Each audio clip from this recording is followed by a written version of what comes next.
ಅದೇ ಥರ ತುಲಾ ರಾಶಿಯವರಿಗೆ ವೆಸ್ಟ್ ಇಂಡೀಸನ್ನು ನೀವು ಫಾಲೋ ಮಾಡಿ ತುಂಬ ಲಾಜಿಕ್ ಸಕ್ಸಸ್ಸನ್ನು ಕೊಡುತ್ತೆ, ಅದ್ಭುತವಾದ ವೈಬ್ರೇಷನ್ನ ಕೊಡುತ್ತೆ, ತುಂಬ ಇಂಪ್ರೂವ್ಮೆಂಟ್ ಆಗ್ತೀರಾ. ನೋಡಿ, ಇದಕ್ಕೆ ಉದಾಹರಣೆ ರಜತ್ ಪಡಿದರ್ ತುಲಾ ರಾಶಿ ಆಗಿದ್ದಾರೆ. RCB ಟೀಮಲ್ಲಿ ಆಸ್ಟ್ರೇಲಿಯಾ ಪ್ಲೇಯರ್ ಇದ್ದಾರೆ, ವೆಸ್ಟ್ ಇಂಡೀಸ್ ಪ್ಲೇಯರ್ ಇದ್ದಾರೆ. ಆ ಟೀಮಲ್ಲಿ ಹೇಗೋ ಮಾಡಿ ಜಾದು ಮಾಡಿ ಮ್ಯಾಚನ್ನು ಗೆಲ್ಲಿಸ್ಕೊಡ್ತಾಯಿದ್ರು.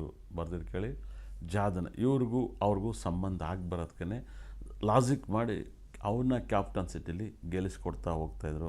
ಅದ್ಭುತವಾದ ವೈಬ್ರೇಷನ್ನ ತಂದು ಕೊಡ್ತು, ವೆರಿ ಸಕ್ಸಸ್ಸನ್ನು ಕೊಡ್ತು.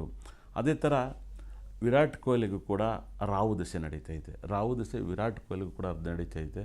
ಹಾಗಾಗಿನೇ ವಿರಾಟ್ ಕೊಹ್ಲಿನೂ ಕೂಡ ಅವರ ಒಂದು ಒಳನಾಟವನ್ನು ಇಟ್ಕೊಂಡಾಗ ವೆರಿ ಸಕ್ಸಸ್ಸನ್ನು ಕೊಡ್ತಾ ಹೋಗ್ತು. ಅದೇ ಥರ ರಜತ್ ಪಡಿದರ್ಗೆ ಲಕ್ ತಂದು ಕೊಡ್ತು. ಇದೆಲ್ಲ ಸತ್ಯ. ಇನ್ನು ಮುಂದೆ ದೇವಸ್ಥಾನಕ್ಕೆ ಹೋಗಿ ತುಪ್ಪದ ದೀಪ ಹಚ್ಚಿ ಇವೆಲ್ಲ ನಾನು ಹೇಳಲ್ಲ.